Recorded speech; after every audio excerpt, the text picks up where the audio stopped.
राजधानी भोपाल में मुख्यमंत्री डॉक्टर मोहन यादव की अध्यक्षता में कैबिनेट बैठक हुई, जिसमें कई अहम प्रस्तावों पर चर्चा करने के बाद मंजूरी दी गई। मध्य प्रदेश में 1 दिसंबर को गीता जयंती मनाई जाएगी। इसके साथ ही एमपी हरियाणा के कुरुक्षेत्र में होने वाले अंतर्राष्ट्रीय गीता महोत्सव में भी हिस्सा लेंगे। मुख्यमंत्री डॉक्टर मोहन यादव की अध्यक्षता में मंत्रालय में आयोजित कैबिनेट की बैठक राष्ट्रीय गीत वंदे मातरम के गायन के साथ प्रारंभ हुई। बैठक में कई महत्वपूर्ण प्रस्तावों को मंजूरी दी गई। नगरीय प्रशासन मंत्री कैलाश विजयवर्गीय ने बताया कि पूरे प्रदेश में 1 दिसंबर को गीता जयंती मनाई जाएगी। एमपी हरियाणा के कुरुक्षेत्र में होने वाले अंतर्राष्ट्रीय गीता महोत्सव में भी हिस्सा लेगा। बैठक में निवेश को लेकर भी अहम चर्चा हुई। सीएम डॉक्टर मोहन यादव द्वारा किए जा रहे प्रयासों के तहत हैदराबाद में आयोजित कार्यक्रम से 36,000 करोड़ रुपए से अधिक के निवेश प्रस्ताव प्राप्त हुए हैं। वहीं शहीद आशीष शर्मा के छोटे भाई को अनुकंपा नियुक्ति दी जाएगी और उनके परिवार को 1 करोड़ रुपए की आर्थिक मदद दी जाएगी। प्रारंभ में देश के यशस्वी प्रधानमंत्री नरेंद्र मोदी जी को धन्यवाद दिया गया है, क्योंकि जो लेबर कानून आया, श्रम कानून, उसमें लगभग 44 कानून थे, छोटे बड़े सब मिलाकर। उसको सिर्फ 4 कानूनों में परिवर्तित कर दिया, तो लेबर कानून बहुत सरल और व्यवस्थित कर दिया, जिससे कि हमारे यहाँ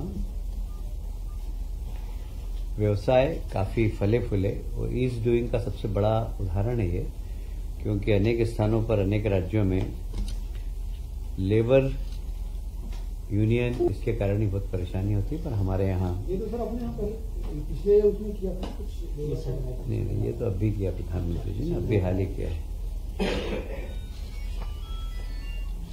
आप सभी जानते हैं गीता जयंती 1 दिसंबर को है। हम सारे प्रदेश में गीता जयंती मनाएंगे और हमारा ये मानना है कि जो भगवत गीता है वो किसी धर्म की नहीं है, वो मानव धर्म की है।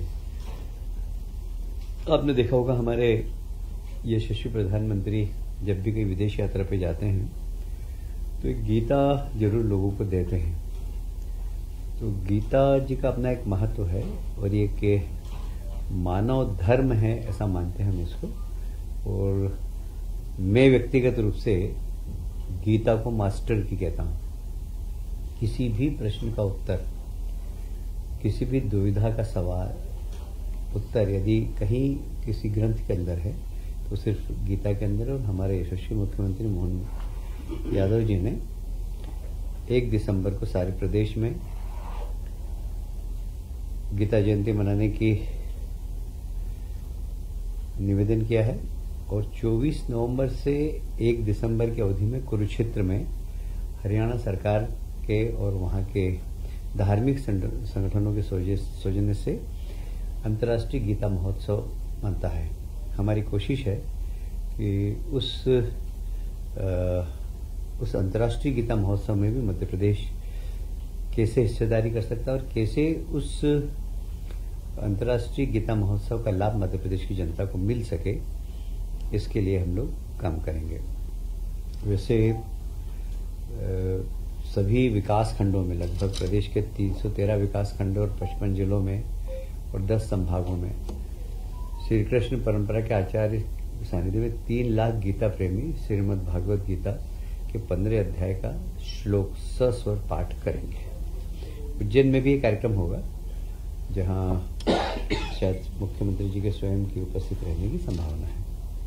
आप जानते हैं हमारे माननीय मुख्यमंत्री जी का सबसे बड़ा फोकस पॉइंट है इन्वेस्टमेंट मध्य प्रदेश में आए। पिछले दिनों वो हैदराबाद गए थे, उद्योगपति से 1-to-1 चर्चा की। इस दौरान लगभग 36,600 करोड़ के निवेश के प्रस्ताव आए हैं, जिसमें लगभग 27,800 नए रोजगार सृजित होने की संभावना है। इसमें प्रमुख कंपनियां मैं बता दूं कि एजीआई ग्रीन पैक कंपनी, जो कि पैकेजिंग में भारत के अंदर इनका बड़ा नाम है, और इंजीनियरिंग सेक्टर में भी लगभग 1,500 crore. Axis energy ventures India company के द्वारा भी रिन्यूएबल एनर्जी के लिए 29,500 करोड़ के प्रस्ताव आए हैं। सभी जानते हैं पीएम श्री हेलीपैड पर्यटन सेवा।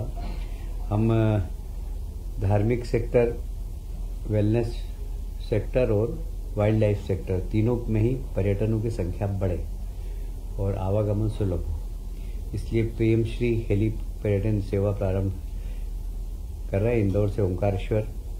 इंदौर से जो ओंकारेश्वर वाला जो इंदौर से चलेगा वो रेगुलर एयरपोर्ट से नहीं जाएगी, उसके लिए एक अलग से हेलीपैड बनाया है बिचौली में।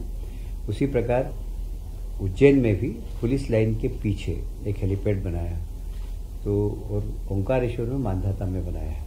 तो कुल मिलाकर एक ही दिन में दोनों शिवलिंग के दर्शन पर्यटक कर सके, उसकी सुविधा। अदरवाइज नहीं तो अगर एयरपोर्ट से हम लाएंगे तो बहुत लंबा पड़ेगा, तो काफ़ी आने जाने में समय लग जाता है। इसलिए हेलीपैड सारे धार्मिक स्थानों के पास में बना है। वेलनेस सेंटर भी भोपाल, मढ़ई, पचमढ़ी के मध्य में हमने इन्वेस्टर्स को ज़मीन भी अलाट कर दी है। अतिशीघ्र वहाँ पर भी वेलनेस सेंटर प्रारंभ होंगे। वाइल्ड लाइफ में तो आप जानते हैं कि हम लोगों ने काफ़ी बड़ा काम किया है। जबलपुर, मैहर, चित्रकूट, अमरकंटक, कान्हा, बांधवगढ़ और ये भेड़ा घाट जो हमारा, मैं ऐसा मानता हूँ व्यक्तिगत रूप से, मैंने कनाडा का कौन सा फॉल है वो, नियाग्रा फॉल देखा है। मुझे ऐसा लगता है कि जितनी नियाग्रा फॉल की मार्केटिंग हुई है और सारे विश्व के लोग जाते हैं, यदि भेड़ा घाट की भी उतनी मार्केटिंग होती तो विश्व का सबसे सुंदर स्थान है, जहाँ पर कि दूध की तरह नर्मदा जी दिखाई देती है, जैसे दूध की नदी बह रही हो और आसपास जो जब नर्मदा जी निकलती है तो जो चट्टान है वो सफ़ेद, तो चट्टान भी सफ़ेद है और दूध की तरह पानी वहाँ से निकलता, तो सबसे सुंदर मैं विश्व का स्थान मानता हूँ उसको। तो वहाँ पर भी हमारे मुख्यमंत्री जी ने, फिर मैहर की माता के वहाँ भी, ऐसा सब जगह हमने धार्मिक, वेलनेस सेंटर और वाइल्ड लाइफ के पर्यटक बढ़े। इसके लिए हमने, भारत में आप सब जानते हैं कि हमने चीता बाहर से लाए, उनकी संख्या बढ़ रही है। ये बड़ी अच्छी बात है कि उन्होंने यहाँ के वातावरण में जीना प्रारंभ कर दिया, और न सिर्फ जीना प्रारंभ कर दिया, अपनी संतति को भी बढ़ाना प्रारंभ कर दिया। ये बहुत गुड साइन है, और मैं समझता हूँ कि ये हमारे विभाग के अधिकारियों और कर्मचारियों की जो एक तरीके से उनकी सुरक्षा और बाकी सब चीज़ों की ध्यान रख कर चीतों को वहाँ के वातावरण में रहने लायक बनाया, ये उनकी। अभी माननीय मुख्यमंत्री जी सभी विभागों की समीक्षा रखने वाले 1 से 5 दिसंबर के दौरान विधानसभा चलेगी जब, तो उसमें कुछ बिंदु हैं जिसमें 2 वर्ष की उपलब्धियाँ, विगत 2 वर्षों में नवाचार, आगामी 2 वर्ष में आगे विभाग क्या करने वाला है और विभाग में क्या क्या चुनौतियाँ हैं उसको लेकर। तो फिर 8 और 9 को खजुराहो में भी हम बैठेंगे, और अगली कैबिनेट खजुराहो में ही होगी।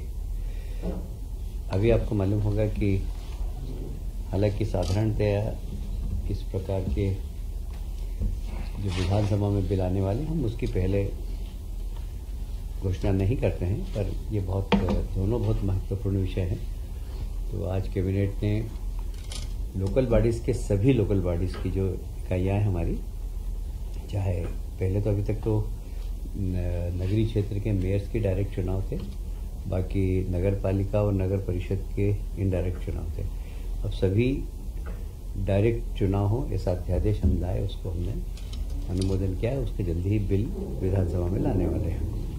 अभी आपको मालूम ही है कि राजनांदगांव में हमारे देश के गृह मंत्री जी ने एक निश्चित किया कि निश्चित सीमा के अंदर नक्सलवाद इस देश से विदाई हो, और उसमें वो बहुत पूरी ताकत से लगे हैं।